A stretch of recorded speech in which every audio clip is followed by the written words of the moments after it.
Want to hear 25 remote work experts share their amazing strategies and processes for building successful remote work companies and remote team?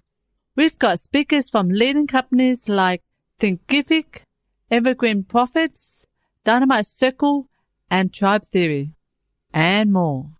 Register for your free ticket now at www.remotebusinesssummit.com. That's right, www.remotebusinesssummit.com. We'll see you there, November 18 to 22. Woohoo! Welcome to Founders Connect podcast. We help lifestyle entrepreneurs to grow their business online and create a happier marriage. Did you know that approximately 45% of marriages end up in divorce and 65% of all startups fail due to founder conflicts? Well, we're here to change that. Each week we bring you an inspiring guest and practical tips to help you with business, relationships, and sustainable living. Now let the fun begin!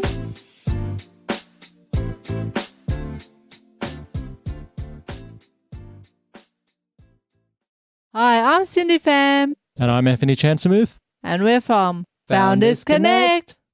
I have with me my good friend Tim McDonald, who is someone who guides individuals and organizations on their journey to becoming 21st century leaders. He helps them understand and internalize their role by creating a healthy relationship with fear to deliver their product and or service through trusted relationships that ignite movements with a customer focus. Tim is passionate in his pursuit of purposefully connecting people. He instigates engagement and conversation, which I have experienced personally myself, turning students into teachers and teachers into students. Love that. Tim encourages new ideas and navigating solid relationships through giving and receiving. Welcome to the show, Tim. Well, thank you. I'm honored to be here, and always great to spend time with you because we don't get to do it quite often enough. Yes, either you're not in Australia enough or I'm not in the US enough, but we'll change that at some point. But we also have online tools like this that allow us to do this. So amazing. Okay, so now let's just start with some context, obviously, for the people who don't know who you are. How did you get into your current role? Yeah, well, I don't know if we can fit it all in such a short time, but let me give you the brief edition of it. I spent most of my life, I got married really young. I had kids young. I was climbing the corporate ladder. All that stuff was kind of boring to talk about for what I do now, but it all gave me a lot of diversity between the industries, being in the signage industry, being in the graphics industry. Then I got into construction materials, architectural products, and I was in everything from project management, customer service, inside sales, outside sales, sales management. And then one of the companies I was working at was going to be closing. We were part of a larger conglomerate. We were a very small business of theirs, and they were going to be shutting us down. And I had just met my current wife at the time, and her ex-husband was in real estate. And so he said, hey, I'll give you a job if you get your real estate broker's license, and you can come work for me and modernize my office, because I knew a lot about technology and computers. And this is back before most of us were on Facebook. So it was like 12 years ago. And what happened was I just got immersed as the market was crashing here in the US in real estate. I saw the opportunity, because then I was allowed to get on Facebook to connect with people that I knew. And then Twitter came around, and it was an opportunity to connect with people I didn't know. And really the only people buying homes at that time were first-time home buyers. So I got involved heavily with social media, connecting with people, listening to what they were talking about. I had searches set up, and then I just established such a great network in Chicago that even if I didn't hear it, somebody that I knew that was a mutual friend heard it and connected me with that person. And I started building clientele around that. I wasn't a great salesperson, but I was great at connecting people. And what happened was I just had this vision of, once I heard the word community manager, what I could do. And I started a site called My Community Manager. We hosted weekly hangouts before Zoom was even invented, Google Plus for those that remember that. And there was Google Hangouts. And we used to do weekly hangouts. So I was live streaming every Friday. I was bringing people together. And the whole reason why I did it was just because there was an opportunity for me searching for something I couldn't find that I figured other people would be searching for. So why don't I just share that information? And out of the people I connected with, I ended up connecting with a lot of different people around the world. One of them was the director of community at Huffington Post. And one day I posted something on Facebook, and it was about, I'm sure you've seen this, some version of it. It's the Venn diagram with 3 circles. They were all yellow in this one, and where they intersected was red. One circle was what you were good at, the other was what pays well, and the other was what you're passionate about. Mm-hmm. And in the center, it said #winning. And I said I was getting closer to red every day. He said, come work at the Huffington Post. We'll help get you there. And that was Justin Isoff. And I replied back to him. And I said, well, if you're serious, pick up the phone and give me a call. And the next day he called me and told me that they were looking for a community manager for HuffPost Live, which was the streaming network that HuffPost was creating at the time. And I moved to New York and took that job. And then since then, after I left HuffPost and I got promoted there and I was a director of community, where I actually ran a team of 57 people. I was the only person in our New York office. The other 57 were remote. Mm-hmm. So it kind of ties in with the remote working aspect. But what I did was I just started working on my own. I started my own business. I was doing some contract work for a social media agency, working with a nonprofit. I ended up working with some authors. I've done events for some businesses and for the power that I believe in social media, there's nothing that replaces the face-to-face. And so they wanted me to do the social media remotely, and I insisted that they bring me to it. Otherwise, they weren't going to get the value from me. They brought me there. And the best story is I met somebody that was on their key contact list that they wanted to connect with, all because I was walking in between sessions outside and ran into the person, and because I was getting in the way of their photo and I backed up. So there you go. Just to show you the power of being in person, Mm-hmm. That really brought me to kind of what I do today is I do a little bit of consulting, but really what I love doing is speaking and hosting workshops. And a lot of the talks that I give are based on community building and how we reach out and find new people to join our communities. And the thing that triggered with me was every time I talked about this, there was always a hesitation. There was always a fear about how do I reach out to this person? How do I connect with this person? What do I say? And so then I started incorporating fear into that. And that led me to what I'm working on now, which is a book on called The Fear Advantage, which really looks at how we create a healthy relationship with fear. So that's kind of my history in a nutshell. Well done. That's tremendous history. And there's a lot of sort of nuances to what you've shared. And I know that we could be here for hours if we wanted to dig into different aspects of that. But I really want to just allow you to choose a moment in that history where you have felt you've really had to make a courageous decision and that you've actually done that. So what might that be for you?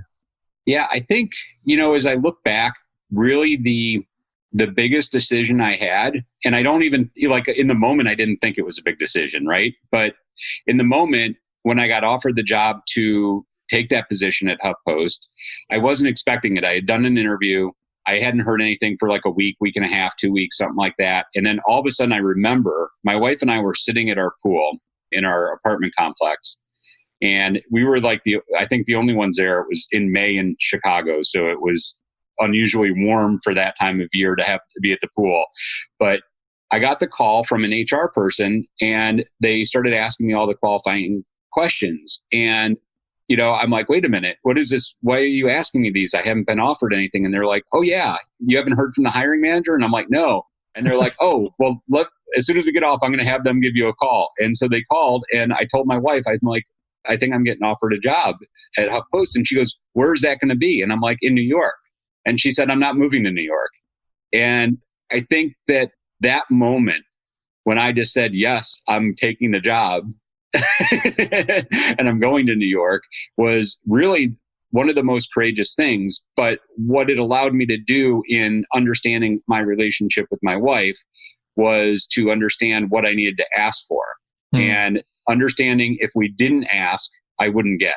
And so part of my relocation package that I negotiated with them was for the first 3 months, I would have them fly me back and forth to Chicago and New York so that I could be back with my wife and I wouldn't have to pay for it.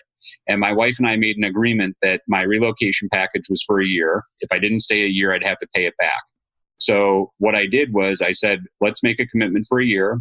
I'll go out there. If it works out, great.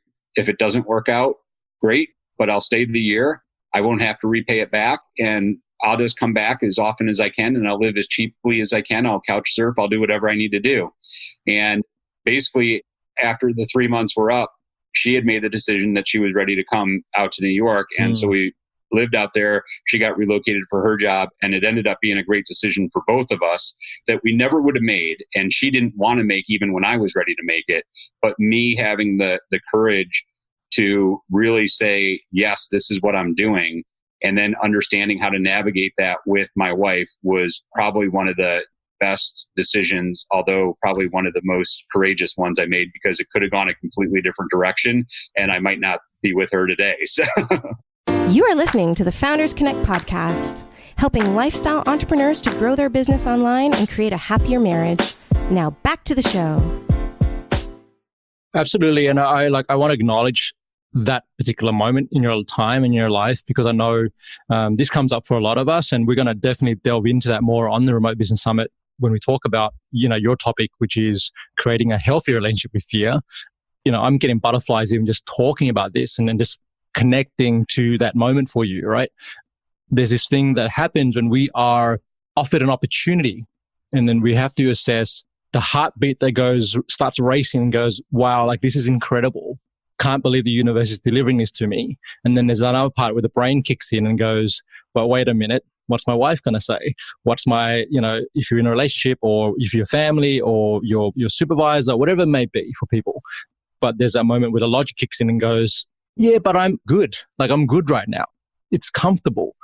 But as we both know, because we've kind of been in this world for a long time, it's actually the amazing gifts that come to us happen outside of that comfort zone.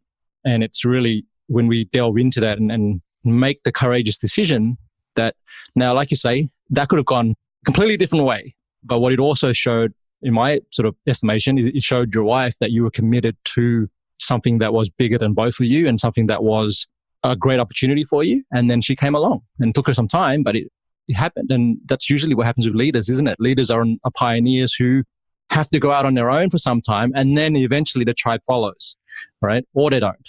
And that's okay. Love it. Thank you so much for sharing that, Tim. My pleasure. I'm sure you've seen it. The first follower talk where the guy's dancing on the hill. Mm-hmm. That is exactly what it is, right? It's like you're out there by yourself, the crazy one. All it takes is that one other crazy person to be your first follower who becomes the second leader, Absolutely. Absolutely. And now I'm sure, like I said, for your wife, it's like that was an amazing opportunity, amazing time. And then she was already, your first follower and your first raving fan. Love it. Okay. So now you've kind of alluded to it, but want you to kind of share a little bit about what the remote work revolution means to you, and how you've in 2019 heading to 2020, how does it sort of impact your life and the work that you're doing? Yeah, well, I think that the amazing thing, why it resonates so well with me is what I've done for the last 11 years, I guess, not the first year I was in on social media, but since then I've been connecting with people. I focused on Chicago, but then it started going outside of Chicago and then it started going internationally. And, I've been part of working with people that I've never met in person before. And we've only connected online and had the opportunity to get speaking gigs via Twitter DMs. And I've had the opportunity to collaborate with, a person down in the Dallas area in Texas, and then one in Scotland and another one in Croatia. We just finished last month our second annual Connected Educator Appreciation Day, which is an 8-hour live streamed event where we bring educators from around the world and they each host a different hour. And I mean, it's the four of us that just got together and pulled this off and have brought people from 6 different continents both years, almost 100 different countries. It's amazing. The response. And so what I've seen is the barriers that it removes, the opportunities that it creates, and the relationships that we're able to build. And none of that would be possible if we just confined ourselves to the people that were right around us geographically. Yeah, it just opens the doors to many opportunities, and it kind of like affirms to us that education has no limits, right? It has no boundaries. And with technology, with the way it is, that really, we can really see that.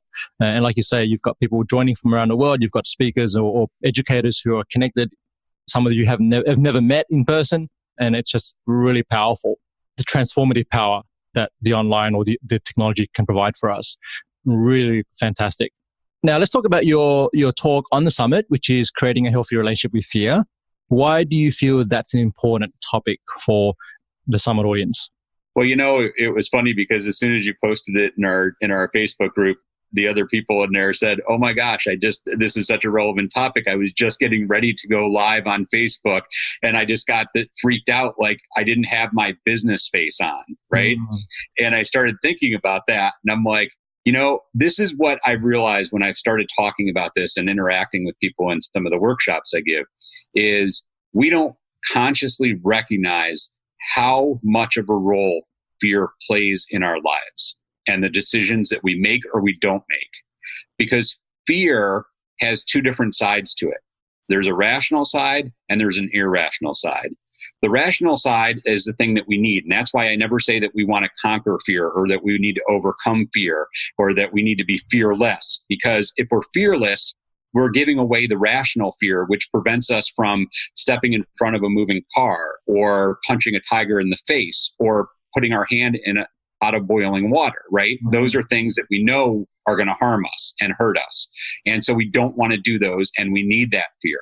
But the irrational fear, right? The one that says, I'm not ready, I'm not prepared, I don't have enough money, I don't look good enough. All these things that come up that most people don't even realize they're processing it that way. But it happens all the time. I mean, and I'm not immune to this, right? I'm not saying that I am perfect and I have this mastered. It's a process and a journey that we go through, and it's very individual. But why it's so important, I think, especially for this summit, is the fact of how many people have that great idea, have that great product, have that great service, have that person sitting right on the other side of the screen from them that can help them and be the missing piece that they're looking for to be their collaborator with, right? That fear is stopping them from taking that next step, from taking that first step to finding out what's possible and what the opportunities are that's there. And even if you've had some success, I truly believe that we're continually evolving, we're continually growing, and we're continually learning. And sometimes, as you just alerted, there's that comfort factor, right? We've had the success, we know what we're doing. It's very comfortable to stay doing exactly what we're doing currently and stay where we're at. But the reality of the matter is that we can't just keep doing what we've always been doing, because eventually somebody's going to come along and do it better or find a new way to do it, or there's going to be a new technology out there that takes the place of what we're offering currently. And so we always need to be looking forward and not letting that fear tempt us to be back in that comfort zone and allow us to have a healthy relationship where we recognize that fear is there to try and protect us, but we can really be open and honest with it as far as how we're going to allow it to protect us, because we're going to take those risks. And it's not a huge risk, right? But that's what it ends up to be most of the time, is we learn that it's not a huge risk. We're going to take that opportunity and turn it into something and see what happens, even if we don't know exactly what the outcome is going to be. That's huge. And I'm really excited to delve into that with you. I know people listening to this going, yes, we want to be on that talk. I don't know anyone who doesn't resonate with that. And then, so what we're going to do, we're going to invite you, listeners, to come and join us on the summit. The tickets are free until November 18, when the summit kicks off. It's a 5-day event with 25 speakers. Tim's one of those. And to get your ticket, just head over to www.remotebusinesssummit.com. And if you want to connect with Tim, Tim's all over LinkedIn. But Tim, do you have a website right now? I do have one, but I haven't really done too much with it yet. That's okay. That's okay. Yep. So we'll just link you to Tim's LinkedIn, Tim McDonald, and we'll put it on the show notes, and you can connect with Tim that way. You can also check out his speaker profile on our Summit website. So thanks again for joining us, Tim, today. And one thing, you're going to be offering a prize for one lucky person who joins you on the summit. So what's that going to be? Yeah, I would love to spend an hour with somebody. And this is no holds barred. You can ask me anything that's on your mind. You can call it coaching. You can call it a consulting session, but you'll get 1 hour with me. There's no pre-planned questions or formulas that I'm going to have for you. It's going to be us having a one-on-one call that's going to learn about what you're going through, what you want to figure out, and then helping me guide you through that process. So you'll get a 1 hour coaching / consulting session with me, just like we're doing here on video. Amazing. And that's typically a $1,000 value to spend some time with Tim. Wow, like decades of experience that you're going to be connecting into there and some real powerful conversation. So highly recommend it. So to win that prize, you need to go and register for the summit. Again, the site is www.remotebusinesssummit.com. Tim, we look forward to seeing you on the summit. Thanks for tuning in. And remember to live passionately, purposefully, and confidently. Till next time.